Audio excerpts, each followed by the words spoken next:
Well, Jessica, thank you for meeting with me to discuss this issue that happened a couple of weeks ago, and I really like the fact that we're using these methods that you're learning in school to get through it. So, if you wanted to talk a little bit about the contract, I think we've got things agreed upon and on how we're going to proceed. Do you feel like we're set to go? I do.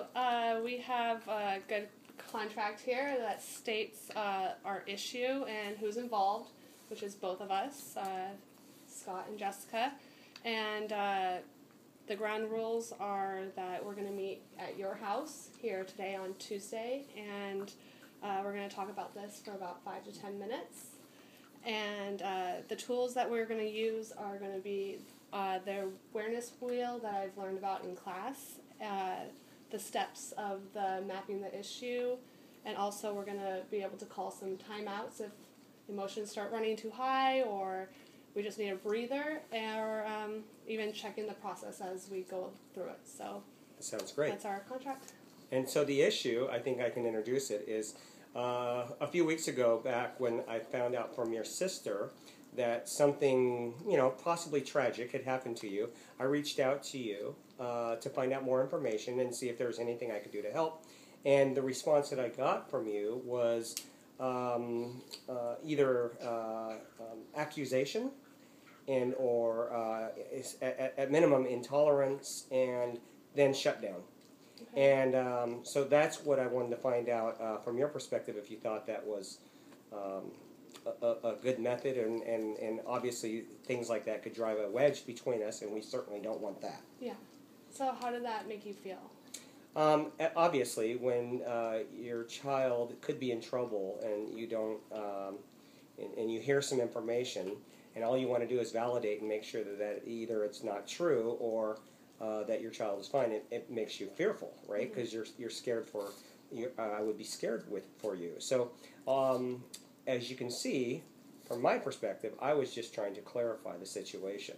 And when I called you and tried to text you and all that stuff to find out, do you feel like your response is what also caused some anger or frustration in me? Okay.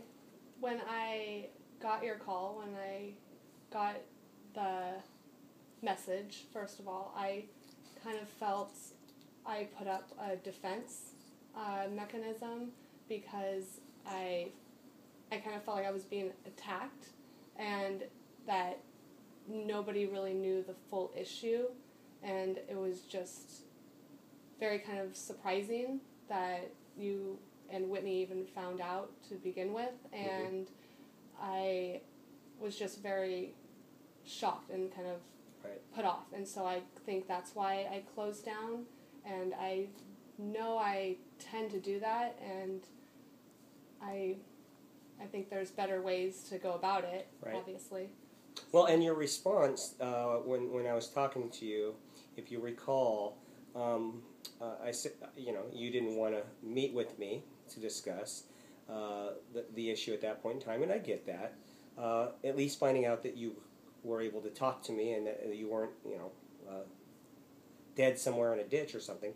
But the response that you said that particularly made me feel some anguish was, what would you do if I was still in Hawaii? And I guess it kind of caught me off guard because I didn't really quite understand what you meant by that. Yeah. So do you see why I would need some clarification on that? I do. Are you looking for some clarification right now? I think so. I think it would help me deal with what happened, and maybe in the future it would help me understand your perspective. Okay. I think I was saying that sometimes. I think when I'm in the moment I say things that probably I shouldn't, first of all.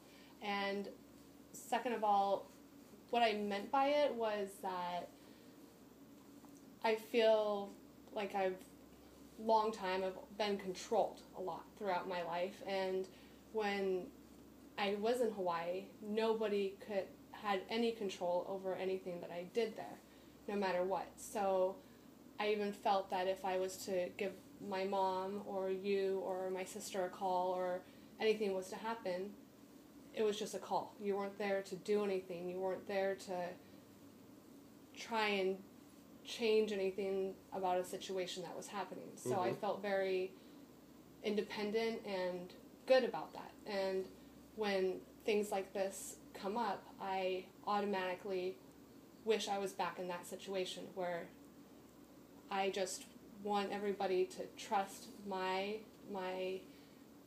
judgment and my plan of action. And so, and it kind of, I think it hurts me when I hear that you don't, or that you're worried, because I don't want you or anybody else to be worried about something I'm not worried about.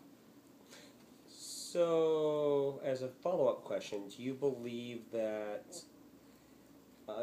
this stems from you not wanting us to worry about you, or your desire to be for us not to get involved in your life? Maybe a little bit of both. You really don't want us to have influence on your life. I do. I do, but I don't want any.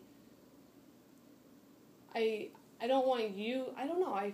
Maybe it's I don't want you guys to be affected of the choices that I make, because to you guys they look like this severe, and to me, they're just minimal. They're just things that happen. Oh, it happened and it's over and I like to just move on.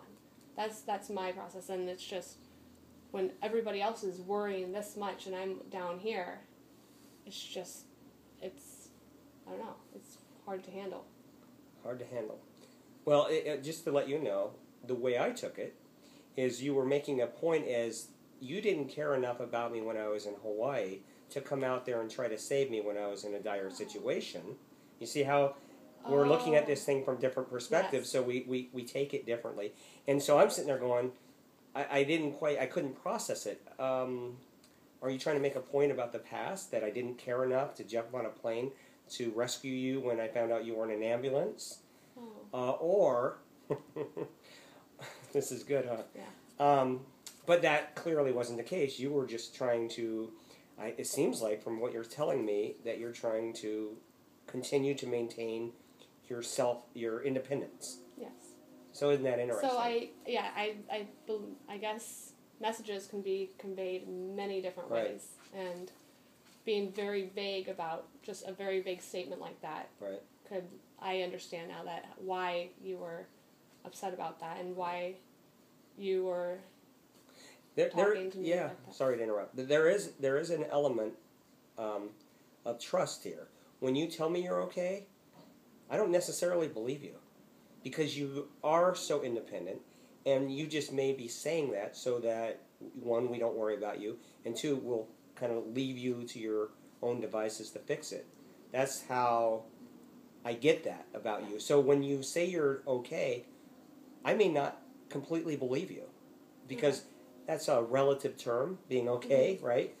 Okay for you is different than being Whitney being okay. Yeah. Do you agree with that? Oh, very much so. Whitney's. I know I go through things that Whitney would just throw her hands up and be begging you guys for help or assistance, and so I guess I feel like if I was really, really down and I was at the bottom, I think I would put my pride aside and I would ask for some help from you guys, and it's actually been kind of hard lately with my rent situation, and so I really don't like having to do that for Mom or you, so but I'm trying to work through it, and hopefully we can decide upon something to fix this in the future. Well, I just think knowing each other's perspective is definitely going to help. Yeah. And, I'm probably going to trust what you're saying is more so now, and from your perspective, I'm not sure. Just trusting that where I'm coming from is from not a controlling place, but of a concerned place. Yeah, and I now understand that. Good. I'm glad we had this conversation. So am I. Thank you. Thanks, Jude. Thank you, Jude. Okay.